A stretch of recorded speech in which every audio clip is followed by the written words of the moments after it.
সবাইকে আমন্ত্রণ। চ্যানেল 24 এর সকাল 7টার খবরে শুনছিলেন প্রেসিডেন্সি ইউনিভার্সিটির সংবাদ শিরোনাম, সাথে আছে আব্দুল্লাহ ফারুক। দেশের চলমান রাজনৈতিক পরিস্থিতিতে প্রধান উপদেষ্টা ডক্টর মোহাম্মদ ইউনূসের সাথে বৈঠক করেছে বিএনপি, জামায়াত ও এনসিপি। বৈঠক শেষে বিএনপি নেতারা বলেন তারা কখনো প্রধান উপদেষ্টার পদত্যাগ চাননি। বিতর্কিত উপদেষ্টাদের অপসারণ ও নির্বাচনের রোডম্যাপ চেয়েছেন। তবে প্রয়োজনীয় সংস্কার না করে ভোটে গেলে জনগণ তা গ্রহণ করবে না বলে মত জামায়াত আমিরের। অন্তর্বর্তী সরকারের প্রধান উপদেষ্টা পদত্যাগ করতে চান এমন খবর প্রকাশ্যে আসার পর থেকেই দেখা দেয় নতুন সংকট। এমন পরিস্থিতি থেকে উত্তরণে রাজনৈতিক দলের সাথে ডক্টর ইউনূসের বৈঠক। প্রধান উপদেষ্টার বাসভবন যমুনায় ডক্টর খন্দকার মোশাররফ হোসেনের নেতৃত্বে বৈঠকে যোগ দেন বিএনপির প্রতিনিধি দল। বৈঠক শেষে বিএনপি নেতারা জানান তাদের দল কখনোই ডক্টর ইউনূসের পদত্যাগ চাননি। নির্বাচন সংশ্লিষ্ট সংস্কার কার্যক্রম অবিলম্বে সম্পন্ন করে ডিসেম্বরের মধ্যে জাতীয় সংসদ নির্বাচন অনুষ্ঠানের জন্য দ্রুত একটি রোডম্যাপ প্রদানের দাবি আমরা জানিয়েছি। বিএনপি কখনই প্রধান উপদেষ্টার পদত্যাগ চায়নি, বরঞ্চ প্রথম দিন থেকেই এই সরকারকে সর্বাত্মক সহযোগিতা করে আসছে। নিরাপত্তা উপদেষ্টা এবং আর দুইজন ছাত্র উপদেষ্টা যাদের কারণে এই সরকারের নিরপেক্ষতা ক্ষুণ্ণ হচ্ছে, তাদেরকে বাদ দেওয়ার জন্য আমরা আজকেও লিখিত বক্তব্য আমরা দিয়েছি। এরপর প্রধান উপদেষ্টার সাথে বৈঠক করে জামায়াতে ইসলামী। সভা শেষে দলটির আমির বলেন, সংস্কার এবং দৃশ্যমান বিচারের আগে নির্বাচনে গেলে জনগণ মানবে না। আমরা মনে করি যে দুইটা রোডম্যাপ ঘোষণা করলেই তার অনেকটাই সমাধান হয়ে যাবে। একটা হচ্ছে সংস্কারের রোডম্যাপ, আর একটা হচ্ছে নির্বাচনের রোডম্যাপ। এই দুইটাই অতীব গুরুত্বপূর্ণ বলে আমরা মনে করি। সবশেষে প্রধান উপদেষ্টার সাথে বৈঠক করেন এনসিপি প্রতিনিধিরা। আওয়ামী লীগ আমলের সব নির্বাচন বাতিল সহ সংস্কার, জুলাই ঘোষণাপত্র ও গণহত্যার বিচার দাবি করেন জাতীয় নাগরিক পার্টি। জুলাই মাসের মধ্যেই জুলাই সনদ আসবে এরকমটা আশ্বস্ত আমাদেরকে করা হয়েছে। আমরা বলেছি যে বিচারটাও কবে শেষ হবে, কোন প্রক্রিয়া আগাবে, এবং নির্বাচন যেটা ডিসেম্বর থেকে জুনের মধ্যে হওয়ার কথা, সেটারও একটা সুনির্দিষ্ট পরিকল্পনা যাতে সরকারের পক্ষ থেকে ঘোষণা করে। প্রধান উপদেষ্টার প্রেস সচিব জানান, ডক্টর ইউনূসের নেতৃত্বের প্রতি আস্থা অটুট আছে বৈঠকে অংশ নেয়া দলগুলোর। সবাই এই চিফ অ্যাডভাইজারের নেতৃত্বে আস্থা আছে, তাকে অনুরোধ করেছেন যাতে উনি ওনার নেতৃত্বেই যেন বাংলাদেশে একটা ফ্রি অ্যান্ড ফেয়ার ইলেকশন হয়। সংস্কার, গণহত্যার বিচার ও সুষ্ঠু নির্বাচনের জন্য সবার সহযোগিতা চেয়েছেন প্রধান উপদেষ্টা। নাফিউল ইসলাম লিংকন, চ্যানেল 24, ঢাকা। এদিকে প্রধান উপদেষ্টা ডক্টর মোহাম্মদ ইউনূস পদত্যাগ করছেন না বলে জানিয়েছেন পরিকল্পনা উপদেষ্টা ডক্টর ওয়াহিদুদ্দিন মাহমুদ। তবে দায়িত্ব পালনে বাধা দিলে জনগণকে সাথে নিয়ে পরবর্তী সিদ্ধান্ত নেবে উপদেষ্টা পরিষদ। উদ্ভূত পরিস্থিতিতে এক বৈঠক শেষে বিবৃতিতে তথ্য জানানো হয়।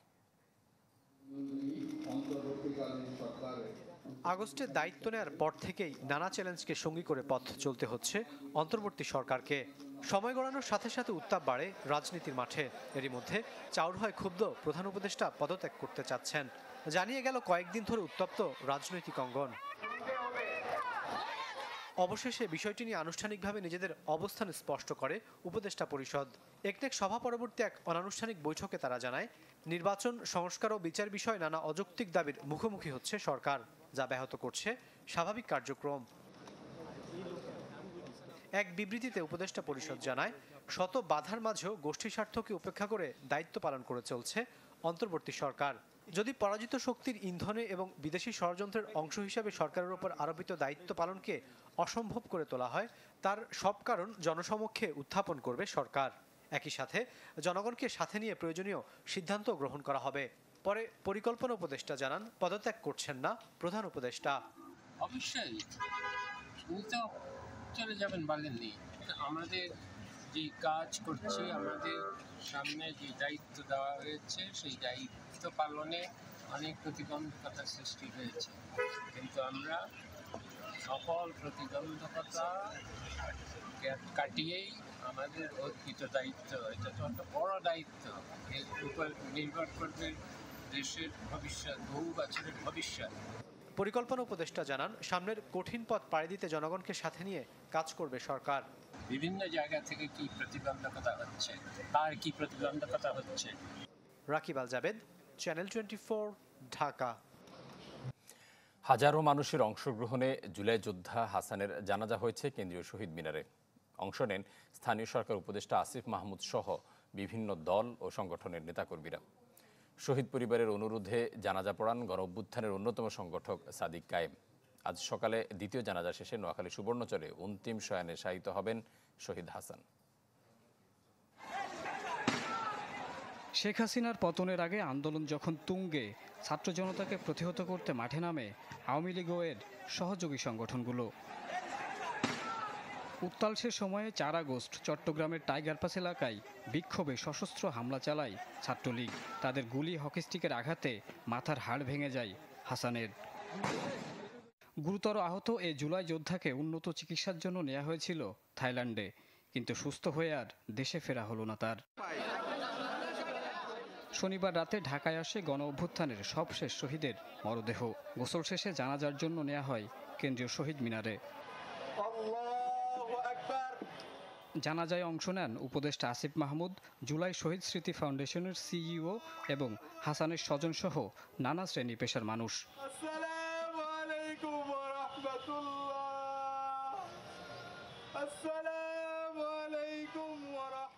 যাদের নির্মম নির্যাতনে হাসানসহ অগণিত প্রাণ ঝরেছে, তাদের বিচারে দীর্ঘসূত্রতার অভিযোগ তোলেন জুলাই আন্দোলনের অন্যতম সংগঠক সাদিক কায়েম। আমাদেরকে বিভিন্নভাবে সে হাইকোর্টের কথা বলে, আমি অন্তর্বর্তীকালীন সরকারকে, আইন উপদেষ্টা আসিফ স্যারকে বলতে চাই, এই ধরনের হাইকোর্ট আমাদেরকে দেখিয়েন না। বিচার করতে না পারেন আপনি ভেবে যান। জুলাই শহীদ স্মৃতি ফাউন্ডেশন বলছে, ছাত্র জনতার আন্দোলনে শহীদ ও আহতদের যথাযথ সম্মান দিতে না পারলে বিফলে যেতে পারে নতুন বাংলাদেশের স্বপ্ন। শহীদ পরিবার রয়েছেন, তাদের জন্য প্রাথমিকভাবে 5 লক্ষ টাকা আমরা দিয়েছি। তাদের সন্তানদের জন্য 10 লক্ষ টাকার সঞ্চয়পত্র রাখা হয়েছে। তাদের বিভিন্ন জেলা পর্যায় থেকেও তাদের জন্য 2 লক্ষ টাকা করে তাদেরকে দেওয়া হয়েছে। গেল 22 মে রাতে থাইল্যান্ডের একটি হাসপাতালে চিকিৎসাধীন অবস্থায় মারা যান হাফেজ হাসান। শফিকুল ইসলাম, চ্যানেল 24, ঢাকা। শ্বাসনালীতে খাবার আটকে ভয়ানক পরিস্থিতির শিকার হন অনেকেই। বিশেষ করে লিচু ও জামের মৌসুমে অসাবধানতায় ভোগান্তির শিকার হয় শিশুরা, মারাও যায়। বিস্তারিত রৌনক মাহমুদ সৌরভের প্রতিবেদনে। বৈশাখ পেরিয়ে জ্যৈষ্ঠ, চলছে মৌসুমি ফলের উৎসব। এই সময় শিশুদের সবচেয়ে বেশি আকর্ষণ থাকে লিচুতে। তেমনি 6 বছরের রুশাইত রাব্বি আদ্রিস বাবার সাথে কারণ বাজার এসেছে লিচু কিনতে। আমার লিচু অনেক পছন্দ, আমি লিচু কিনতে এসেছি। লিচু আমাদের খুব সবার প্রিয় ফল, কিন্তু অ্যাট দ্য সেম টাইম লিচু আমাদের দুঃখের কারণও হয়ে দাঁড়ায়। কিন্তু রসালো এই ফলের স্বাদ নিতে গিয়ে হরহামেশাই ঘটছে বড় বিপত্তি। গণমাধ্যমের খবর অনুযায়ী চলতি বছর গলায় লিচুর বিচি আটকে প্রাণ হারিয়েছে 8 শিশু, আর গেল বছর 12 জন। বিশেষজ্ঞের পরামর্শ, শ্বাসনালীতে কিছু আটকে গেলে তাৎক্ষণিক কৌশল প্রয়োগ ও দ্রুত হাসপাতালে নেয়ার করতে হয়। বাচ্চা শিশু যদি হয়, সেক্ষেত্রে আপনি বাচ্চাটাকে যদি পাটাতে ধরে মাথাটাকে নিচু করে দিয়ে পেটের মধ্যে যদি আপনি এইভাবে চাপ দেন, হঠাৎ চাপ দিলে অ্যাবডোমিনাল প্রেশার, পেটের যে প্রেশার আছে সেটা যখন বাড়বে, তখন এটা ডায়াফ্রামের মাধ্যমে, লাংসের মাধ্যমে শ্বাসনালীর মধ্যে একটা প্রেশার তৈরি করবে। সেই প্রেশারের কারণে এটা উপরে বের হয়ে চলে আসে। পরিসংখ্যান বলছে, গলায় খাবার বা অন্য কিছু আটকে প্রতি বছর সারা বিশ্বে মারা যায় প্রায় 1 কোটি মানুষ। যখন গলায় কিছু আটকে যাবে, সে এমনি বাক প্রতিবন্ধী হয়ে যাবে, সে আওয়াজ করবে বা তার খারাপ লাগছে, বমি বমি ভাব আসবে, এগুলো আসবে। মা বাবার এটা বোঝা উচিত এবং সেইভাবে তো একটা ব্যবস্থা করা উচিত। কিছু ব্যবস্থা আছে যে হাসপাতালে খুব তাড়াতাড়ি নিতে হবে, এটা 9-10 মিনিটের বেশি সময় পাওয়া যায় না। এমন পরিস্থিতি এড়াতে অভিভাবকদের সচেতন থাকার বিকল্প দেখছেন না এই গবেষক। স্কাউটিং এর মধ্যে জিনিসটা। রৌনক মাহমুদ সৌরভ, চ্যানেল 24, ঢাকা। দর্শক, খবরের পর্যায়ে নিচ্ছে একটা বিরতি, সাথে থাকুন।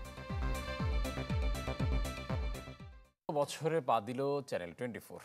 প্রতিষ্ঠাবার্ষিকীতে রাজধানীর তেজগাঁও অফিসে আয়োজন করা হয় অনাড়ম্বর অনুষ্ঠান।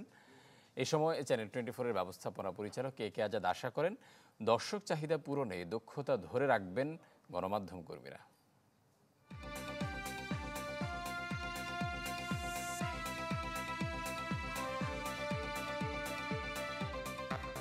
পথ চলার ১৩ বছরে স্রোতের বিপরীতে গড়েছে সাধারণের আস্থার এক নতুন অধ্যায়। আকাশসম চ্যালেঞ্জ আর প্রতিবন্ধকতা পেরিয়ে চ্যানেল 24 হয়ে ওঠে গণমানুষের গণমাধ্যম। কর্মব্যস্ততা প্রতিক্ষণ, তবু ১৩তম প্রতিষ্ঠাবার্ষিকীতে কর্মোদ্যম তারুণ্যের প্রাণোচ্ছল উপস্থিতি ক্ষণিকের জন্য ভুলিয়ে দিয়েছে সব অপূর্ণতা। সারা বছরের কর্মব্যস্ততাকে আজ কয়েক মুহূর্তে দেয়া হয় ছুটি, যদিও আয়োজনটা ছিল একেবারেই নিজস্ব। সাধারণ মানুষ বুঝতে শিখেছেন যে চ্যানেল 24 বস্তুনিষ্ঠ সংবাদ পরিবেশন করে। অ্যাটলিস্ট আমরা যে জায়গাটা সবচেয়ে বেশি গুরুত্ব দিই যে তথ্য গোপন না করা। একটা সংবাদ আসার পরে সেটি যাচাই বাছাই করে তারপরে সেটি প্রকাশ করা। যখন আপনি একটা জিনিস জানছেন এটা সত্য এবং আপনি সেটা যখন প্রচার করছেন সেটা নিজের মধ্যে একটা স্যাটিসফ্যাকশন আছে। প্রশ্ন ছিল, প্রত্যাশার কতটা পূরণ করতে পারলো চ্যানেল 24? সারা পৃথিবীতে যারা বাংলা ভাষাভাষী রয়েছেন তাদের সবার মুখপাত্র হয়ে উঠুক এই চ্যানেল। সব কিছুর ঊর্ধ্বে এসে সবচেয়ে নিরপেক্ষ তথ্যটি দেওয়ার ব্যবস্থা করেছে বা প্রচার করেছে। দিন জুড়ে ফুলেল শুভেচ্ছা আর প্রত্যাশার আঁকিবুকিতে যুক্ত হয়েছিলেন অনেকেই। কেক কেটে উৎসবের রং এনে দেন চ্যানেল 24-এর ব্যবস্থাপনা পরিচালক কে আজাদ। আগামী দিনে আমি মনে করি আরও অনুসন্ধানী রিপোর্টটা বাড়ানো দরকার এবং মানুষের দৈনন্দিন যে সমস্যা, সেই সমস্যার গভীরে যাওয়ার দরকার। চ্যানেল 24 কর্তৃপক্ষ জানান, ভাইরাল প্রবণতায় গানা ভাসিয়ে সামনের দিনগুলোতে প্রযুক্তিগত উৎকর্ষতা, অভিনবত্ব ও ডিজিটাল প্ল্যাটফর্মকে শক্তিশালী করে দর্শক চাহিদা পূরণে কাজ করবে প্রতিষ্ঠানটি। সবাই মিলে আমরাটাই আমাদের শক্তি, এই টিম স্পিরিটটাই আমাদের শক্তি। সেইভাবে আমরা উঠতেছি। আমাদের ভবিষ্যতে আরও অনেক কিছু করার আছে, আমাদেরকে সেটা করতে হবে। এখনকার সময়ে যে মিস এবং ডিসইনফরমেশনের যুগ, সেই জায়গা থেকে উত্তরণ ঘটিয়ে মানুষের আস্থা অর্জনের যে চ্যালেঞ্জ, সেটা সব গণমাধ্যমেরই আছে, চ্যানেল 24-এরও আছে। আমাদের চেষ্টা আছে সেটা উত্তরণে। জুমাতুল বিদা, চ্যানেল 24, ঢাকা। হামিম গ্রুপের ব্যবস্থাপনা পরিচালক কে আজাদ সহ 7 গুণী ব্যক্তি পেলেন vocational excellence award. Corporate business ক্যাটাগরিতে এই পুরস্কার পেয়েছেন হামিম গ্রুপ এমডি। রাজধানীর উত্তরা ক্লাবে গুণীজনদের হাতে পুরস্কার তুলে দেয় রোটারি ক্লাব অব উত্তরা। পেশাগত ক্ষেত্রে অসামান্য অবদানের স্বীকৃতি হিসেবে প্রতি বছর এই পুরস্কার দেয় ক্লাবটি। এজন্য তাদের ধন্যবাদ জানান কে আজাদ। বলেন, দেশে প্রতিবন্ধী শিশুদের পরিবারের কাছ থেকে কিনে তাদের দিয়ে ভিক্ষা করা একটি চক্র, যা খুবই অমানবিক। এ ধরনের শিশুদের পুনর্বাসনে রোটারিয়ানদের উদ্যোগ নেওয়ার আহ্বান জানান তিনি। আপনারা সমাজের অগ্রগামী, সমাজের এই কারণেই আপনারা আজকে রোটারিয়ান, এই কারণেই আজকে আপনারা সমাজ সেবায় নিজেকে নিয়োজিত করছেন। আপনাদের প্রতি গভীর শ্রদ্ধা। আপনারা এই সব বাচ্চাদেরকে যদি এরকম রিহ্যাবিলিট করার জন্য কোনো প্রকল্প আপনারা হাতে নেন, তাহলে অবশ্যই আপনাদের পাশে আমি থাকব। খুলনায় দীর্ঘদিন ধরে অবৈধভাবে চলছে আবাসন প্রকল্পের ব্যবসা। 94টি প্রতিষ্ঠানের মধ্যে কোনোটিরই খুলনা উন্নয়ন কর্তৃপক্ষ কেডিএর অনুমোদন নেই। শুধু তাই নয়, এর বিরুদ্ধে কোনো ব্যবস্থাও নেয়নি এই সংস্থাটি। ফলে দেদারসে বিক্রি হচ্ছে প্লট। খুলনা নগরী ও আশপাশের এলাকায় গড়ে উঠেছে কমপক্ষে 94টি আবাসন প্রকল্প, আর উন্নয়ন কর্তৃপক্ষের অনুমোদন ছাড়াই প্রকল্পে বিক্রি হচ্ছে জমি। স্থানীয়দের অভিযোগ, কৃষি জমি ও জলাশয় ভরাট করে অপরিকল্পিতভাবে গড়ে উঠছে ঘরবাড়ি। অধিকাংশ প্রকল্প এলাকায় নেই বিদ্যুৎ, সড়কবাতি, পাকা রাস্তা, ড্রেন ও আবর্জনা ফেলার স্থান। রাস্তাগুলো অপ্রশস্ত। ভূমি ব্যবসায়ীরা তারা জমি কিনছে, কিন্তু কোনো ধরনের অনুমোদন ছাড়া, রাস্তার অনুমোদন, ড্রেনের জায়গা না রেখেই তারা কিন্তু অপরিকল্পিতভাবে জায়গাগুলো বিক্রি করছে। কেসিসির যে সেবা সেটা ভবিষ্যতে পাবে না। বিদ্যুতের যে সমস্যা, অর্থাৎ বিদ্যুৎ লাইন, সঞ্চালন লাইন, সেটার সমস্যা হবে। যে জমিতে কৃষি ফলবে সে জমিতে কোনো বাড়িঘর হবে না, সে জমি আবাসিক প্রকল্প করা যাবে না। এইটা সরকারের নীতিমালা থাকা উচিত। কৃষি সম্প্রসারণ অধিদপ্তর জানায়, আইন অমান্য করে এসব করায় কমছে শস্য ও মাছ উৎপাদন। এরপরেও টনক নড়ছে না কর্তৃপক্ষের। তবে তাদের দাবি, অনুমোদনহীন এসব প্রকল্পের বিরুদ্ধে তৎপর তারা। সরকার এই বিষয়ে ল্যান্ড জোনিং নিয়ে কাজ করছে, যে কৃষি জমি এটা ল্যান্ড জোনিং করে দিতে হবে, যে এখানে কৃষি জমি থাকবে। কম উর্বর ইনফার্টাইল জমিতে আমাদের এই আবাসন প্রকল্পগুলো নেওয়া উচিত, যাতে আমাদের উভয় স্বার্থ রক্ষিত হয়। একটাও প্রকল্পের অনুমোদন কেউ গ্রহণ করেননি। বিশেষ করে শহরতলিতে যতগুলো প্রকল্প অনুমোদনবিহীন অবস্থায় আছে, আমরা প্রত্যেকটা প্রকল্পকে টাচ করার চেষ্টা করেছি এবং আমরা সর্বোচ্চ 6 লাখ টাকা পর্যন্ত একটা প্রতিষ্ঠানকে জরিমানা করেছি। আবাসন প্রকল্পগুলোতে প্রতি কাঠা জমির দাম 5 থেকে 15 লাখ টাকা পর্যন্ত। মামুন রেজা, চ্যানেল 24, খুলনা। এবার খেলা খবর জানাবো। জাতীয় দলে ভালো মানের ক্রিকেটারের অভাব, দ্রুত বোর্ডের করণীয় ঠিক করার কথা বলেছেন পরিচালক আকরাম খান। আরব আমিরাতের কাছে হারের পর পাকিস্তান সিরিজে মানসিকভাবে পিছিয়ে থাকবে বাংলাদেশ, তবে ক্রিকেটারদের দায়িত্বশীল থাকার আহ্বান তার। পাকিস্তান সিরিজের প্রস্তুতির অংশ হিসেবে আরব আমিরাতের মুখোমুখি হয়েছিল বাংলাদেশ।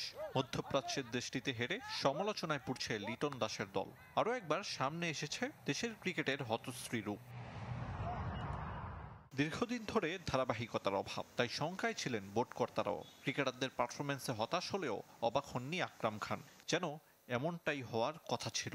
প্রেশার যখন হয় তখন কিন্তু দেখা যাচ্ছে আমরা অনেকগুলো ভুল করছি।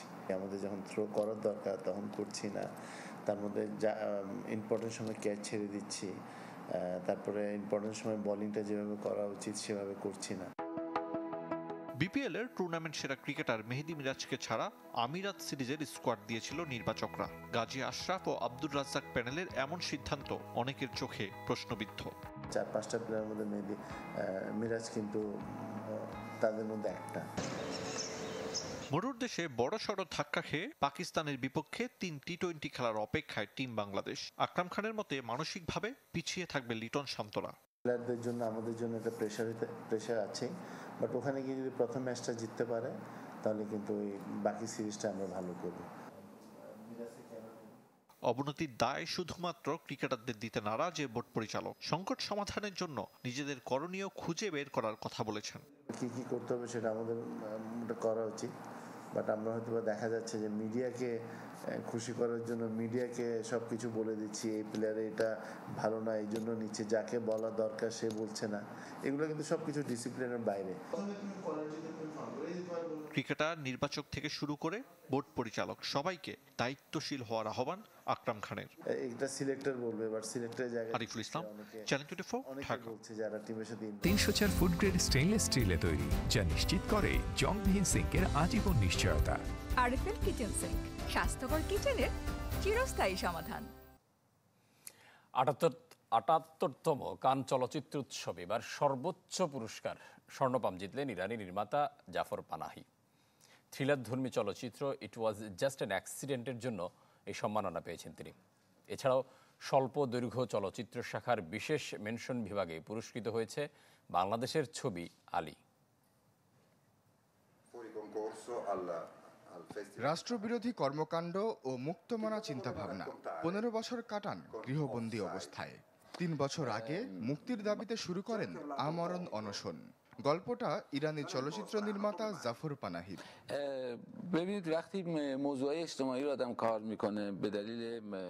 যাকে ঘিরে শনিবার শোরগোল ছিল প্যারিসের লুইস লুমিয়ার অডিটোরিয়ামে। ৭৮তম কানের আসরে যিনি জিতেছেন স্বর্ণপাম।